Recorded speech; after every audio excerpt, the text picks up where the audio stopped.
This section of our lectionary in Luke kind of feels like one of those greatest hits albums. We've gone from the Good Samaritan to Martha and Mary, and next week, well, you'll just have to come back to see what's next week. As many of you know, I grew up in New England. But while I was raised as a Yankee, I come from old Southern stock. We can trace our bloodlines back to before there was a United States of America. And when we were growing up, we would make our yearly pilgrimages to Virginia and North Carolina to visit our family, most of whom currently live in Raleigh. And once we crossed into Virginia, we knew it was time to start using yes, sir, and yes, ma'am. Well, my uncle who lives in Raleigh, North Carolina, he had two daughters, Elizabeth and Catherine, two daughters not that unlike Martha and Mary.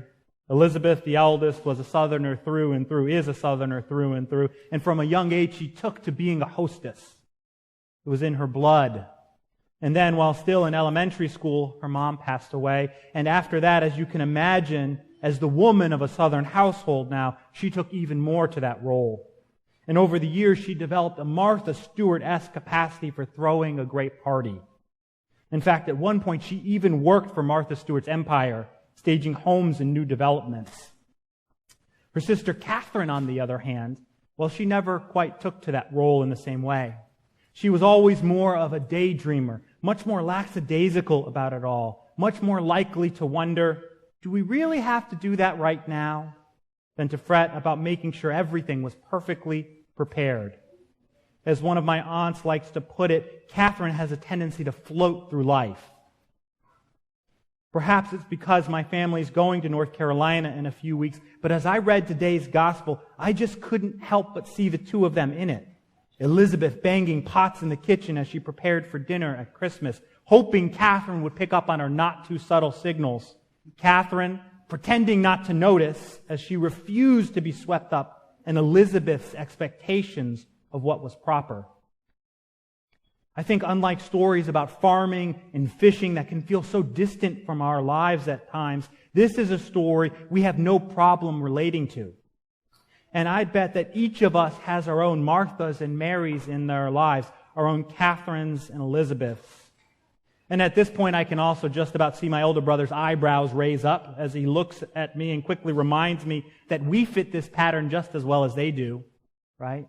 We're those Marthas and Marys too. And yet, even given my own predilection for Mary-likeness, and even given the way Luke encourages us in today's story to see Mary as the exemplar, I can't find myself doing anything but understanding Martha's perspective. She opened her home for a guest and is now preparing the meal, and it seems entirely reasonable to expect some help. She must have felt annoyed and hurt by her sister not doing that. In response to this passage, Alice Mackenzie writes this. She said, if I'd been Martha, I'd have been tempted to take off the apron and sit down at his feet too. And I might think but not say, let's see how he and Mary, the little teacher's pet, enjoy their Bible study when their stomachs are rumbling. Similarly, Janet Hunt says, is there a Bible story which gets a more instantaneous reaction from church folk? If there is, I certainly don't know of one. She walked into a woman's Bible study at one point, and all she had to do was say she was thinking ahead to preaching on Mary and Martha, and the response was quick and clear. We get Martha. We wonder how it is the coffee will get made and the table set and the meal prepared and the dishes done. And most of the time, we don't even mind mentioning how we resent Mary's ability to simply ignore all that has to be done. And we certainly don't react all that well to Jesus seeming to take Mary's side. She has a friend who wants to have t-shirts made which read, Martha got a bad rap. I'd buy one. It's easy to hear this story as comparing and contrasting these two ways of life, right? This one where Martha is the active doer and Mary the contemplative. And at first blush, Jesus' comment to Martha and Mary that Mary has chosen the better part seems to suggest that doing is just not as valuable as contemplating. But in light of the entirety of the gospel, and in fact the details of this passage, I think this oversimplification doesn't hold up, nor does it serve us well. See, it isn't that Jesus is upset at Martha for what she's doing. Jesus, after all, is constantly calling those who follow him to act, to do certain kinds of things. Last week, after all, we heard a story in which Jesus spoke to a young lawyer and told a parable about a Samaritan man doing something, loving neighbor. And at the end of the parable, he told the lawyer to go and do likewise. No, Jesus doesn't have a problem with our faith leading us into action, with us doing things. He has no problem with us setting out the coffee or building a home for someone in need or even just going to work to earn a living. That's not worth less than contemplating. Thinking about this tendency to weigh contemplation over action, which can come out of this story, Thomas Long remarks, I can't imagine Jesus saying to Christians who are emptying bedpans in AIDS clinics or baking cornbread for the soup kitchen, you people are preoccupied with busy work, leave the children and the needy and the ill and the lonely behind, and come and sit and meditate for a while. This is the better part. That doesn't sound quite right either, does it? So, if it isn't that preparing the meal is somehow less important than sitting at Jesus' feet, then why does Jesus rebuke Martha? What's going on here? In the end, if you notice what happens in the story, it isn't when Martha's doing stuff that Jesus rebukes her. It's only when she wants Jesus to take her side that he does that. It's only when she gets in Mary's business. It's only when she begins to worry first and foremost about what she thinks is fair that Jesus responds. The problem is not that Martha is busy, but that she's distracted. Distracted by her expectations of what should be. Even though her choice to welcome Jesus and to prepare this meal began with the noblest of intentions, she let her act of hospitality become distorted by her irritation with her sister. She managed to make her act of hospitality about herself rather than her guest. She turned the act of preparing a meal for Jesus into something it wasn't meant to be. See, the act of hospitality is not an abstraction. It's a matter of welcoming particular people into our homes and making them feel known and cared for. And it wasn't as if Mary was off in the corner on her cell phone ignoring everybody else, right? She was at his feet, engaged in conversation, engaged in hospitality in her own way, soaking in her time with this guest in their house. See, both Martha and Mary, they both are doing holy work.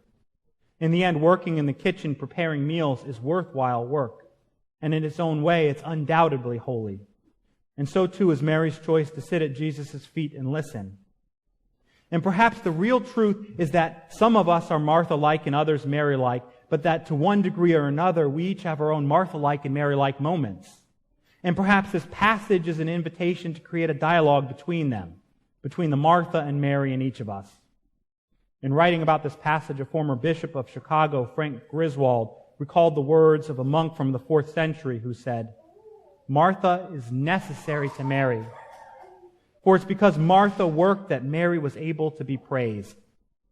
The bishop goes on to reflect that the whole notion of the balance and interplay between action and contemplation, between putting ourselves forward and service, and then at times being passive and receptive, available to God's deep emotions within us, is all part of the rhythm of life, is all part of our being fully human.